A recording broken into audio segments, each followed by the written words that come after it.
పెద్దలకు, ఆహుతులైన ప్రేక్షకులకు నమస్కారాంజలి.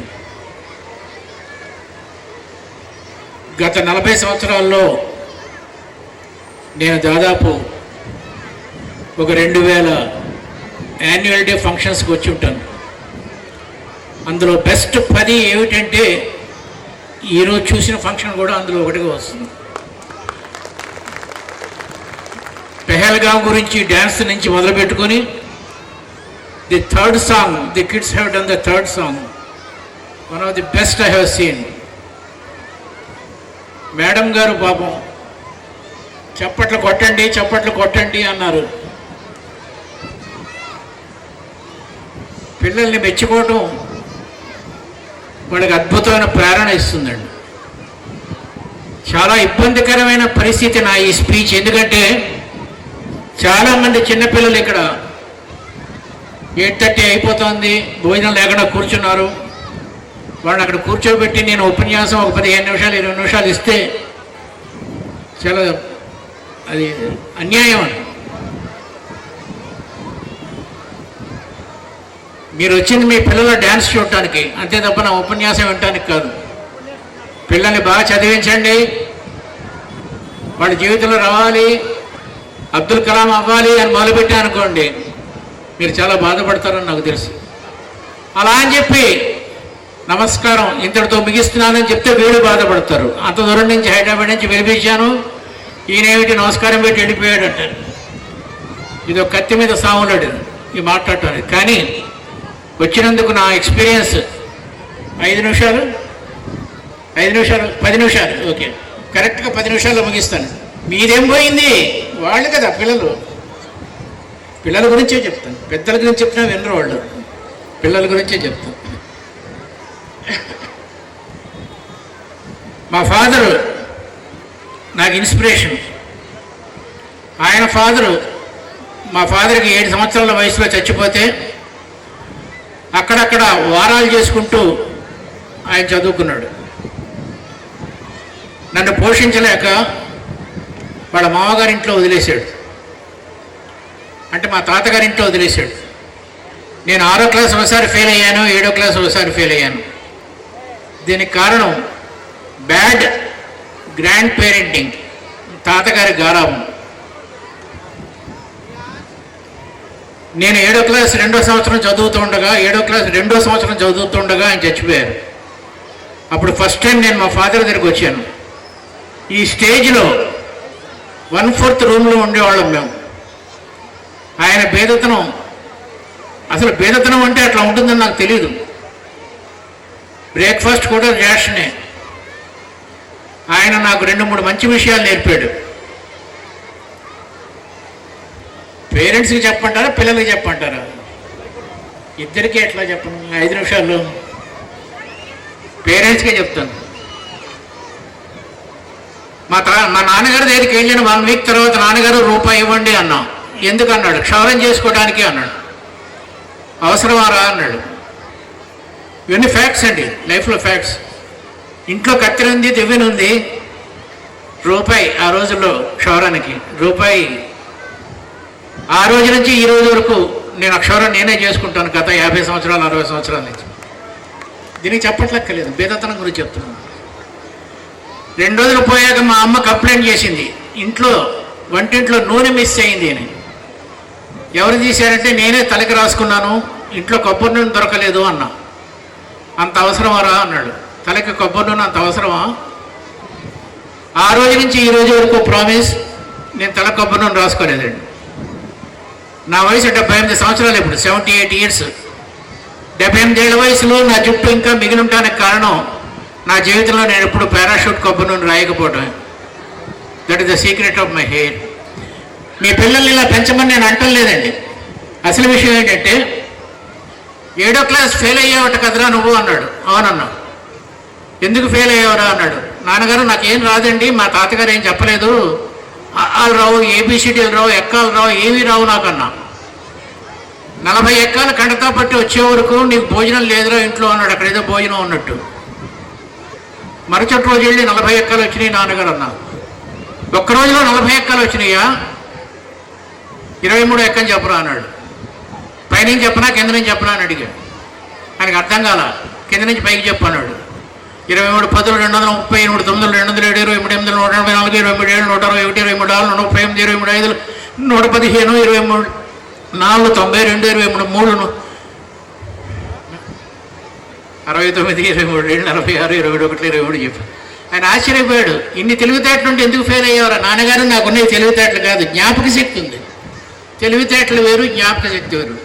మీ పిల్లలకి ఏముంది? జ్ఞాపక శక్తి ఎక్కువ ఉందా, తెలివితేటలు ఎక్కువ ఉన్నాయో దాన్ని బట్టి వాళ్ళని ప్రైజ్ చేయాలి. ఆ రోజు నుంచి ఆయన ఇది జాగ్రత్తగా గుర్తుపెట్టుకోండి, ప్రతిరోజు అరగంట సేపు సాయంత్రం పూట వీధి అరుగు మీద కూర్చోబెట్టి నాకు పాఠాలు చెప్పాడు. ఇంక అక్కడి నుంచి వెనక్కి చూసుకోవడం లేదు. 4 years చార్టెడ్ అకౌంటెన్సీ నాకు 3 yearsలోనే అయిపోయింది. You take any question, I will tell the answer as for the subject is concern.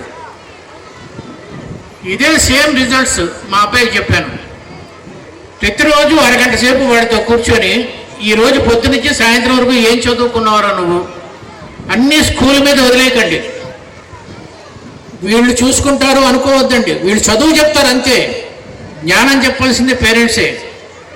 కేవలం స్కూల్స్ చదువు చెప్తాయి. దశరథ మహారాజు కొడుకు, పెద్ద కొడుకు రాముడు అని చెప్తారు. రాముడు తండ్రి దశరథ మహారాజు అని మీరు చెప్పాలి. చాలా ఇంటర్వ్యూస్లో నేను a+b² ఎంత అని అడిగితే a²+b² + 2ab అంటారు. b+a² ఎంత అంటే మా సిలబస్లో లేదు సార్ అంటాడు. ఇలా ఉంటాయి ఈ చదువులు. కాబట్టి my son is state rank in 10th class, state rank in intermediate, university 3rd in graduation. వాడి జీతం చెప్తే మీరు ఆశ్చర్యపోతే సెల్ఫ్ డబ్బాలా ఉంటుంది. Now his salary is 12 crores per annum. ఏడాదికి 12 కోట్ల రూపాయలు.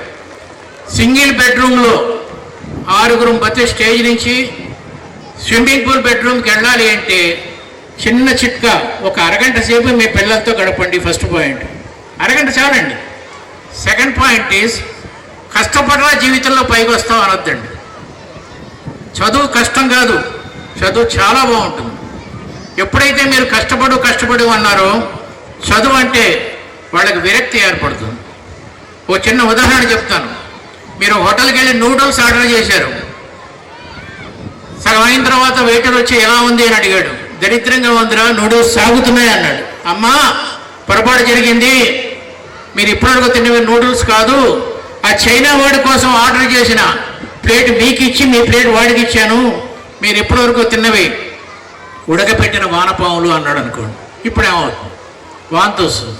కానీ చైనా వాడు ఎలా తింటున్నాడు? వాడి తల్లి వానపాములు బాగుంటారు అన్నాడు. ఎప్పుడైతే చదువు కష్టము అన్నారో అది పరీక్షలో వాంతి అయిపోతుంది తప్ప 3వ క్లాస్ పాస్ అయినవాడికి 4వ క్లాస్ పాస్ అయినవాడికి 3వ క్లాస్ గుర్తుండదు. ఇంటర్మీడియట్ పాస్ అయినవాడికి ఫైలం ప్రోటోజోవా పోరిఫెరా సిలిండర్ గుర్తుండదు. ఆర్కిమిడిస్ ప్రిన్సిపల్ గుర్తుండదు. Newton's first law of motion గుర్తుండదు. ఏమీ గుర్తుండదు. ఎందుకంటే వాడు పాస్ అవడం కోసం చదువుతున్నాడు తప్ప జ్ఞాన సముపార్జన కోసం చదవట్లేదు.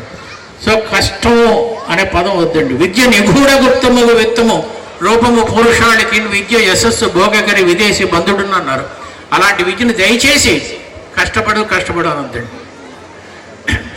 5 minutes అయిపోయిందమ్మా, ఇంకొక 2 minutes మాట్లాడతాం. మీ పిల్లలు మీరు టీవీ చూస్తూ ఫోన్ చేస్తూ ఉంటే ఈ రోజు నుంచి అది మానేయండి. టీవీ చూస్తూ ఫోన్ చేయకూడదండి. There are 3 aspects in our body. One is called adrenaline, another is called insulin, and third is called intestinal juices. మనం టీవీ చూస్తున్నప్పుడు ఆ దృశ్యానికి సంబంధించిన జ్యూసెస్ ఫార్మ్ అవుతాయి.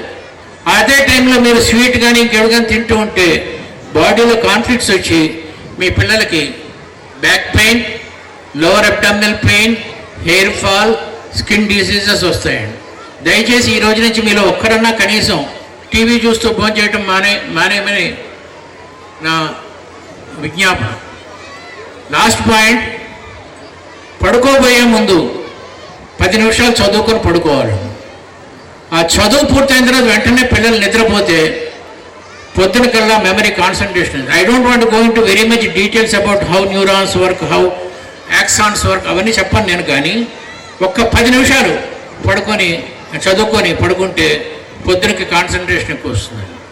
లాస్ట్ పాయింట్, ఈ డ్యాన్సుల గురించి మొదలుపెట్టాను కాబట్టి మీ పిల్లల్ని వెడల్పుగా పెంచండి, పొడుగ్గా కాదు. వెడల్పుగా పెంచడం అంటే 10వ క్లాస్ వచ్చే వరకు వాడికి కనీసం ఒక గేమ్ కానీ స్పోర్ట్ కానీ ఉండాలి. గేమ్ కానీ స్పోర్ట్ కానీ చదువుతో పాటు ఉండాలి. లేదా ఒక డ్యాన్స్ కానీ పెయింటింగ్ కానీ ఒక ఆర్ట్ ఉండాలి.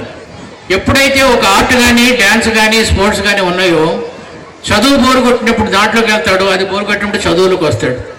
అదేమీ లేనప్పుడు చదువుగానే వాడు టీవీకి వెళ్తాడు, స్మార్ట్ ఫోన్కి వెళ్తాడు. దాన్ని వెడల్పుగా పెంచడం అంటారు.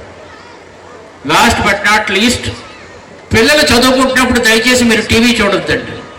ఆ దరిద్రపు గుట్ట సీరియల్స్, నీ మొగుడే నా మొగుడు, నీకు నాకు ఒకడే మొగుడు, నీ కొత్త మొగుడే నా పాత మొగుడు, ఇలాంటి దరిపుకొట్టు సీరియల్. జన్మజన్మల సంబంధం అని సీరియల్ వస్తుందా ఇప్పుడు? నాకు తెలియదండి, తెచ్చుకోండి. అవునా? నాకు కార్తీక దీపం ఒకటే తెలుసు, ఎందుకంటే ఆ రైటర్ నా శిష్యుడు కాబట్టి కార్తీక దీపం అంట.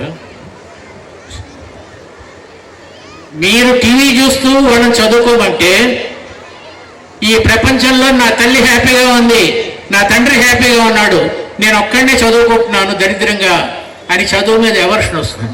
మీరు పక్కన కూర్చోండి, న్యూస్ పేపర్ చదువుకోండి, అల్లికలు చేయండి, ఏదో ఒకటి చేయండి. మాత్రం ఆ ఒక్క అరగంట సేపు మాత్రం పిల్లలు చదువుకుంటున్నప్పుడు పక్కనే ఉండాలి.